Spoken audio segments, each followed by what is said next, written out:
Hi, my name is Slay and welcome back to my channel. Today we're talking about some anticipated releases. So I didn't end up making a anticipated releases for the year video because I was just too busy with life. But that doesn't mean that I still can't talk about upcoming anticipated releases. So these are my 4 anticipated releases for April. I am so excited about these books. I haven't had the time to really dig in and read like I wanted to this year. It's already April. I've only read like 2 books. But if there's anything to get me to read, it is some of my favorite authors releasing new books that sound so good. And I'm so excited, and I literally don't have anything pre-ordered for this year, but I might pre-order all 4 of these so I can get them as soon as possible. And I'm so excited. So without further ado, let's discuss these 4 major releases in April. So starting off with one of the most anticipated releases of the entire year, we have Just for the Summer by Abby Jimenez. This book sounds phenomenal. Also, I love Abby Jimenez's work so much. I will have a guide to all of her books coming out soon because I have now officially read all of her work, including her backlist titles.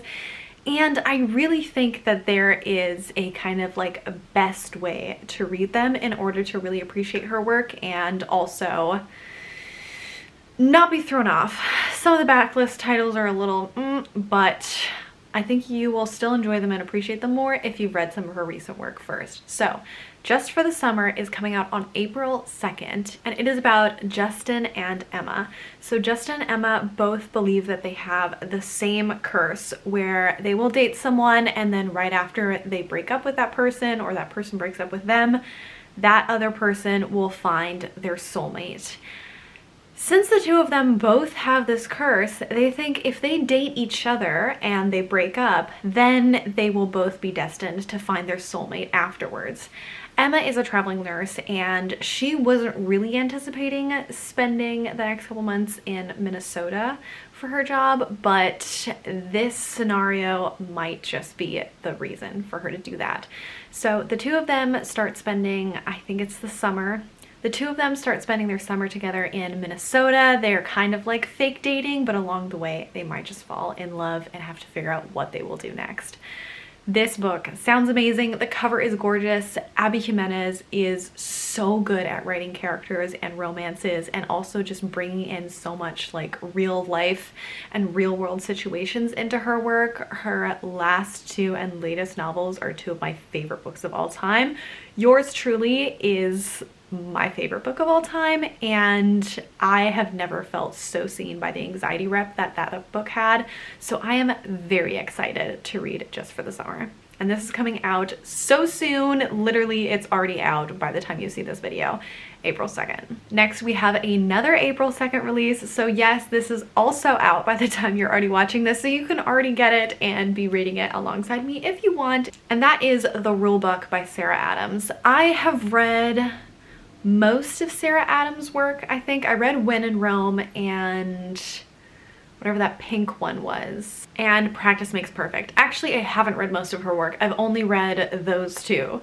She has a bunch of backlist titles as well, but I plan on reading more of hers. I did enjoy When in Rome more than Practice Makes Perfect, and both of those actually take place in the same world and have like characters of each other's worlds in there, and they take place in the same town too, I'm pretty sure, and it's really cute and fun. But anyways, we're talking about her new book, which is The Rule Book, also out April 2nd. This is a second chance romance where 2 people who dated in college have now reunited years later. This is an enemies to lovers. Nora ended things with Derek very poorly, and it now haunts her because she has now just become the agent for NFL tight end Derek, who was her college ex. So Derek sets his sight on some friendly revenge as she is currently starting her career as a full-time sports agent. But things start to go a little bit sideways when they have a wild night out in Vegas and they wake up the next morning married. What will they do then? Who knows? Drama. So I am excited for this. I do enjoy Sarah's work. I think she's just growing better with time, so I'm looking forward to what she's gonna have in this one. Then on April 16th, we have Late Bloomer, and this is by Maisie Eddings. This is about Opal, who wins the lottery and ends up having a lot of friends, family, old acquaintances showing up on her doorstep, asking her to give them some of her winnings. So she ends up getting so fed up with this that she decides to make a spur-of-the-moment, life-changing decision and buy a dilapidated flower farm. She goes to work this flower farm in Asheville, North Carolina. When she gets there, she finds a very disgruntled woman named Pepper, who is claiming that she is the rightful owner of this failing flower farm and she refuses to leave. So they strike up a deal of cohabitation. This turns into a story about grudging arguments and attraction and romance, and I'm so excited. This sounds like a beautiful story and I can't wait. Failing Flower Farm, queer romance, it has everything. I can't wait for April 16th. And finally on April 23rd, also one of my absolute top authors, favorite authors of all time. I've read every single one of her works and this is one of my most anticipated releases of the entire year. We have a Funny Story by Emily Henry. I love Emily Henry's writing. It's very similar to Abby Jimenez in that, like, it is just inventive romances that are so engaging and fun, but it feels realistic. The characters are real, they feel three-dimensional, they have problems. It isn't like this perfect little romance world. It feels realistic and it's so engaging and so much fun. And this one sounds just like that.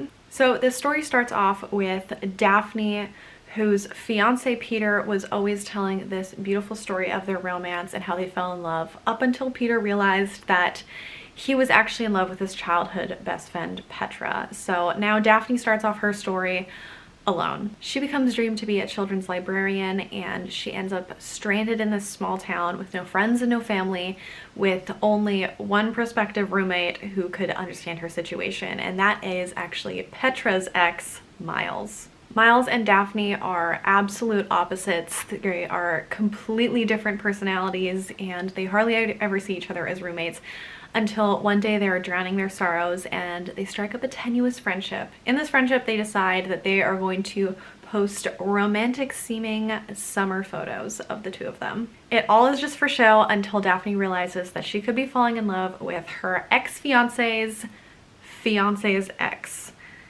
Miles. This story sounds amazing. I love the concept. I love Emily Henry's writing. April 23rd couldn't have come fast enough. So those are the 4 books that I am so excited to read and purchase in April. I love these authors. I've never read Maisie Eddings, but that story sounds right up my alley as well. I can't wait to read these books. Let me know if you are also excited about these books and what books you are excited for in April, because I mean, I could add some more to my list. I could be getting some more books and get excited about some more. So let me know and I will see you in the next one.